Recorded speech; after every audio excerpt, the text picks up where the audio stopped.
जानते हुए भी हमारा फोकस कहाँ होता है? जो अभी के लिए मैटर करता है वहां या कहीं और?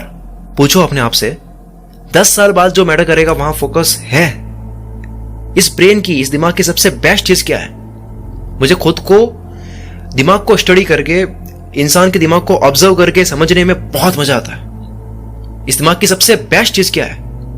आप जो माइंड में बैठा लेते हो कि ये मुझे पाना है, I want to achieve this. ध्यान लगाकर सुनना, कोई ऑर्डिनरी बात नहीं बोलने वाला हूं मैं जो बोलने वाला हूं बहुत पावरफुल बात है। जब आप सोचते हो ये 10 साल बाद चाहिए, उसके बाद सच में आप इतना कुछ नहीं कर रहे होते हो जितना ये सबकॉन्शियस माइंड करने लग जाता है। आपको खुद को नहीं पता लग रहा होता है कि कहां कहां बदलाव आ रहे हैं, लेकिन आ रहे हैं। आपको लग रहा होगा अभी कि आपको ऑलरेडी पता है, लेकिन नहीं। मैं आपको एक एग्जांपल देकर समझाता हूं। मान लो सामने कोई दीवार है, आपको उस दीवार को टच करके आना है। टच करना है मतलब ये आपका गोल है, मानना है आपको केवल, जो कि 300 मीटर दूर है वो दीवार। और रास्ते में कई जानवर है, कहीं थोड़ी सी आग लग रही है, कहीं गड्ढा है, कहीं क्या कुछ ना कुछ रुकावट है। तो आप खुद नहीं कर रहे, आप ये कॉन्शियसली नहीं कर रहे, लेकिन आपका दिमाग ऑटोमेटिकली वहां पहुंचने से पहले मेंटली तैयार हो जाएगा दीवार तक पहुंचने के लिए।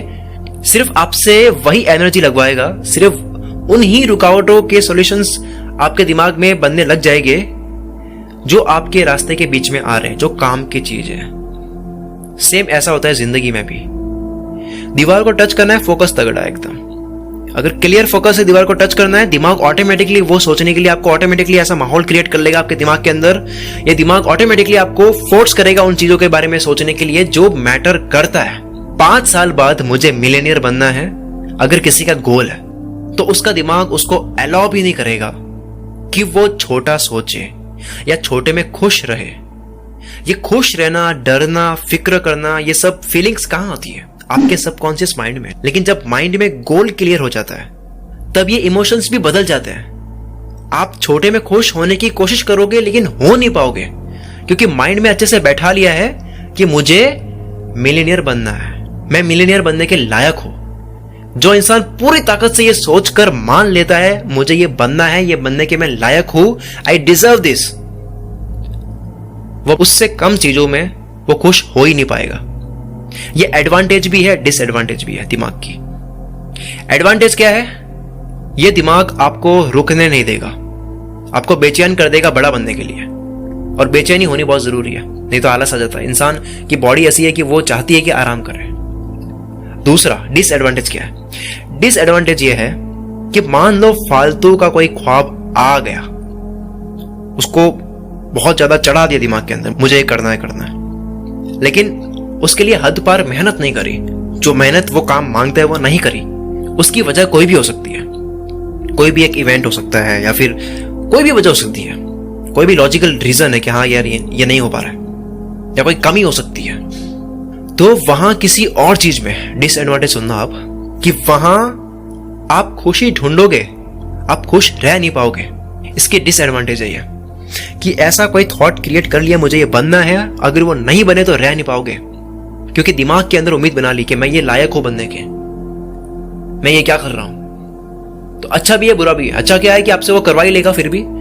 बुरा यह है कि मान लो यार किसी तरीके से नहीं हो पाया, वैसे हो जाता है, मतलब जितने लोग हैं जो एक्चुअल में सीरियस होते हैं वो कर जाते हैं, लेकिन मान लो नहीं कर पाया, उसकी वजह बहुत फ्लेक्सिबल है, मतलब लाइफ बहुत फ्लेक्सिबल है, पता नहीं चलता कब क्या हो जाए। तो फोकस पर आते हैं फिर से, क्या अचीव करना है उस पर ऐसे नजर रखो मानो आपको अभी ही चाहिए।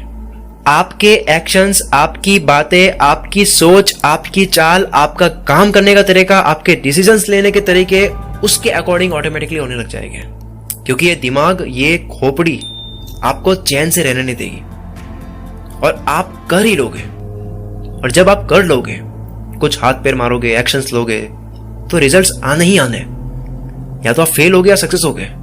फेल हुए अगर, और सच में फोकस तगड़ा है, तो कोई नहीं, ये दिमाग आपसे फिर से मेहनत करवाएगा अगर फोकस तगड़ा है। बात को समझ रहे हो मैं क्या बोल रहा हूं? अगर फेल भी हो गए, आप परेशान नहीं हो गए, अगर फोकस तगड़ा है, आपका दिमाग फिर से काम ऑटोमेटिकली आपसे करवाएगा। और अगर सक्सेस भी हुए तब भी ये दिमाग रुकेगा नहीं, बिकॉज फोकस पर नजर तगड़ी है। दीवार सामने है, उसको टच करनी है, बीच में कोई आइसक्रीम दे रहा है या फिर आग आ रही है, दीवार तक पहुंचना है, उसकी मैं बात कर रहा हूं। तो ये दिमाग ऑटोमेटिकली ये सब चीजें बना लेता है। और ये जो थोड़े में खुश होना और थोड़े में परेशान होना, ये गोल पर डिपेंड करता है। इसको थोड़ा और समझाता हूं मैं। किसी का गोल अगर 10 लाख महीना कमाना है तो वो 10,000 में खुश नहीं होगा। किसी को अगर 20,000 ही कमाना है तो 10,000 में थोड़ा खुश हो जाएगा। किसी को अगर 50,000 कमाना है, वो 1 लाख कमा लेगा तो पागल हो जाएगा। ये सब कुछ कहाँ है? ये खुशियां कहाँ है? ये हम अपने माइंड में तो बनाते हैं। जब 50,000 की उम्मीद रखने वाला बंदा 1 लाख कमा लेगा तो क्या वो मेहनत करेगा और वो रिलैक्स हो जाएगा? ये सब कुछ दिमाग के अंदर है। जितना तगड़ा फोकस होगा उतना ही कम फर्क पड़ेगा रिजल्ट से, उतने ही अच्छे और प्योर एक्शंस हो गए। ये सुनना ये बड़ा इंटरेस्टिंग है। प्योर एक्शंस का मतलब क्या है? अभी मैं जो बोल रहा हूं वो मेरे अंदर से निकल रहा है, ये बात मेरे अंदर से आ रही है। कई बारी मैं खुद को फिर से सुनता हूं, मैं खुद इंप्रेस हो जाता हूं कि यार ये बात अचानक कैसे आ गई मेरे माइंड में। कि जितना तगड़ा फोकस होगा उतने ही प्योर आपके एक्शंस हो गए, यानी उतने ही गहरे आपके एक्शंस हो गए, उतने ही ज्यादा काम के आपके एक्शंस हो गए। कैसे बताता हूं? पूरे दिन में हम 20% काम वो करते हैं जिनसे 80% रिजल्ट्स आते हैं। 80-20 का रूल्स आपको पता होगा। और 80% वो काम करते हैं जिनसे केवल 20% से रिजल्ट आते हैं। ठीक है, तो जब फोकस तगड़ा होता है उसके बाद ये जो 20% है जिसकी वजह से 80% रिजल्ट्स आ रहे हैं, वो चीज और ज्यादा करने लग जाओगे जब फोकस तगड़ा होगा। और ये क्यों होता है ये आप करोगे तो बहुत अच्छे तरीके से समझ आएगा। जिसको मैं अभी बोल रहा हूं प्योर एक्शंस। प्योर एक्शंस हो गए, उतने ही ज्यादा गहरे एक्शंस हो गए, उतने ही ज्यादा काम के एक्शंस हो गए। यानी कि 10 चीजें आप कर रहे हो एक दिन में, तो फोकस तगड़ा होगा तो दो चीज ज्यादा काम की है वो ऑटोमेटिकली ज्यादा करने लग जाओगे। और ये बात मैं प्रैक्टिकली बोल रहा हूं। मुझे पता है मैंने इसको बहुत ढंग से नहीं समझाया, लेकिन जब आप खुद करोगे तो आपको लगेगा कि यार कितनी गहरी बात है और कितनी काम की बात है। ये सारी बातें, ये जो आवाज आप सुन रहे हो, ये पूरे दिल से निकली है, जो मैंने फील करके बोला है। और अगर आपको ये वीडियो पसंद आई है तो आपको मेरी लास्ट वीडियो भी पसंद आएगी, जिसमें मैंने बताया है कि एक स्मार्ट वर्क होता है, एक हार्ड वर्क होता है, और एक होता है कि स्मार्ट माइंडसेट के साथ में हार्ड वर्क करना, दोनों होता है। तो स्मार्ट तरीके से हार्ड वर्क कैसे करें और क्या कर सकता है स्मार्ट तरीके से, उसकी क्या हाइट है।